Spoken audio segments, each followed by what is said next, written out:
Welcome to another explainer. So, have you ever noticed that when a wave of panic hits, all your rational, logical thoughts just completely fly out the window? Today, we're tackling something incredibly powerful, mastering intense anxiety. We're going to dive right into what the research actually says about self-regulation skills for acute panic. We'll be looking at a highly specific toolkit of bottom-up neurobiological strategies. I'm talking about concrete, evidence-based physical techniques that you can use when your brain just feels entirely overwhelmed. Let's get into it. Look, so many of us have done the work, right? We've gone to therapy, we've read all the self-help books, we know our triggers inside and out. But when the actual heat of panic strikes, all that intellectual understanding just evaporates. It doesn't really change the intense physical experience of the anxiety in that exact moment. If you've ever been frustrated because you just can't think your way out of a panic attack, I really want you to hear this. There is a biological reason for that, and it is absolutely not your fault. Here is our roadmap for the explainer today. 1. The amygdala brain hijack. 2. The bottom-up bypass. 3. We'll breathe with the physiological sigh. 4. Release through progressive muscle relaxation. 5. Soothe via self-havening touch. And finally 6. The emergency protocol and deep insight. Okay, starting with Section 1, the amygdala brain hijack. During intense anxiety, there's this massive disconnect that happens in the brain. Under normal, calm conditions, your executive homeostatic network, which is basically the logical reasoning part of your prefrontal cortex, is sitting comfortably in the driver's seat, keeping everything balanced. But the research shows that during a severe threat response, an amygdala hijack occurs. The fear center of your brain fires off these rapid gamma waves and literally forces your logical reasoning centers entirely offline. It's a complete cortical hijack. Your logical brain is unplugged, so trying to think your way out of a panic attack, it's biologically impossible because the hardware you need to do it is temporarily unavailable. Moving to Section 2, the bottom-up bypass. So if the front door of logic is locked and deadbolted, what do? Well, we have to use the side door of the physical body.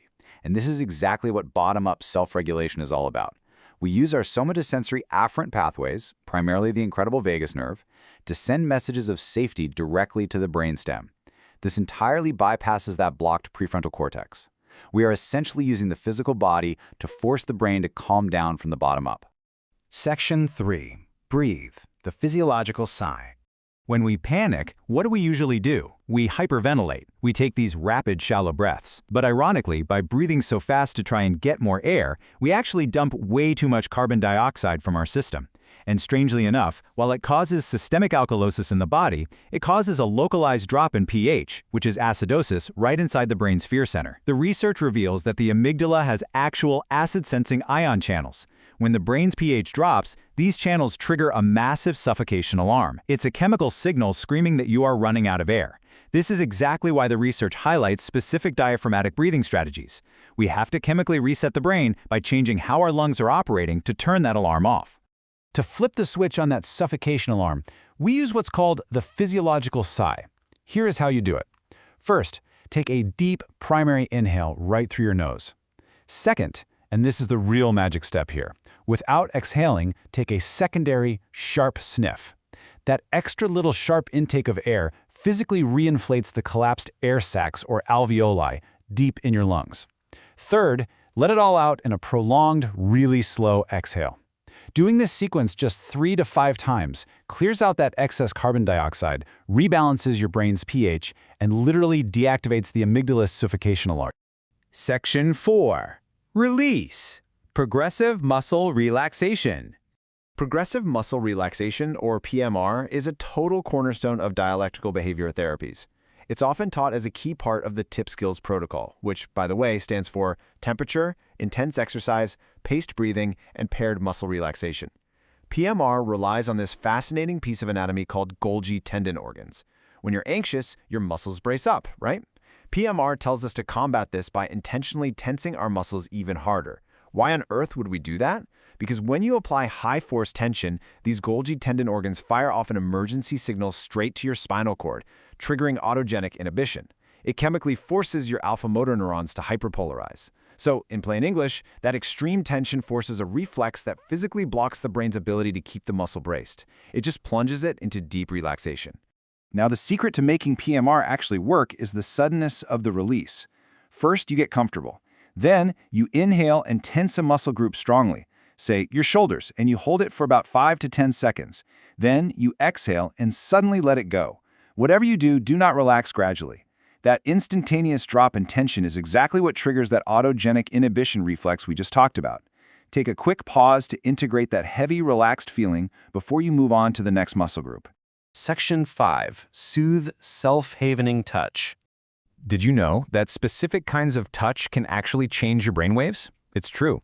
Your skin, particularly on your arms and your face, contains these special nerves called C-tactile afferents. The research shows that when you gently stroke these areas at a very specific, slow velocity, it generates slow-wave delta currents right in your brain. These delta waves trigger a whole cascade of neurochemicals like serotonin and GABA. This chemical bath literally washes over the amygdala and uncouples traumatic or panic-inducing memories from their emotional distress. It chemically strips the fear right away from the thought. To practice self-havening, you actually start by briefly bringing up the distressing feeling, just for a few seconds to activate the neural pathway. Then you cross your arms and gently stroke downward from your shoulder to your elbow. You can also mix in some gentle downward facial strokes or even circular palm rubbing. But here is the absolute genius part, the cognitive distraction. While you're doing the stroking, you do something demanding, like counting backward from 100 by sevens. It is amazing. Your brain gets so busy doing math and processing the soothing touch that it literally saturates your working memory. It just cannot reconsolidate the panic state. Section 6. The Emergency Protocol and Deep Insight.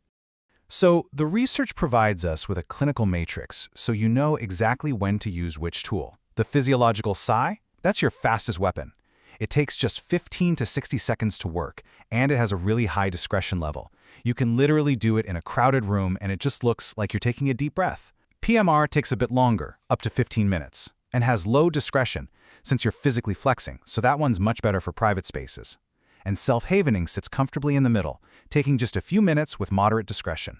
If you feel a massive spike of panic coming on, here is how you chain these tools together into a triage sequence. In the first 30 seconds, perform the autonomic intercept. Execute 3 to 5 physiological sighs to stop the hyperventilation and turn off that suffocation alarm. In the next 2 minutes, initiate the neuromuscular lock. Shrug your shoulders tightly, suddenly release them with PMR, and then immediately transition right into self-havening arm strokes. Finally, move into integration by saturating your cortex with cognitive distractions, like counting backward. Just imagine having this exact sequence in your back pocket the next time you feel a wave of panic in a crowded room or right before a big meeting. This systematically shuts down panic from the brainstem all the way up to the prefrontal cortex. Finding your deep insight. Look, these bottom-up tools are incredible survival strategies to get your nervous system back online. But acute crisis management is only half the journey. Once you have the tools to actually regulate your body, the real healing can begin. And that is exactly where the Deep Insight model at Edward Jenny and Associates comes into play. They specialize in helping you bridge that frustrating gap between intellectual understanding and felt reality. Once your nervous system is anchored, their Deep Insight model is perfectly designed to help you process the root causes of that anxiety. It helps you see yourself with genuine compassion, make sense of your personal story, finally feel at home in your own skin, and most importantly, break those exhaustive patterns that just keep repeating no matter how hard you try to change. The tools we discussed today, they'll get you out of the storm. But true peace comes from understanding why the storm formed in the first place. You deserve the peace that comes from truly knowing yourself, both mind and body. Empower yourself to not just manage panic, but to rewire it completely. Reach out to Edward Jenny and Associates and book your free consultation today. After all, if your nervous system has spent years perfectly learning how to panic, isn't it time you discovered what happens when you finally teach it how to heal? Thanks so much for joining me on this explainer, and I will see you next time.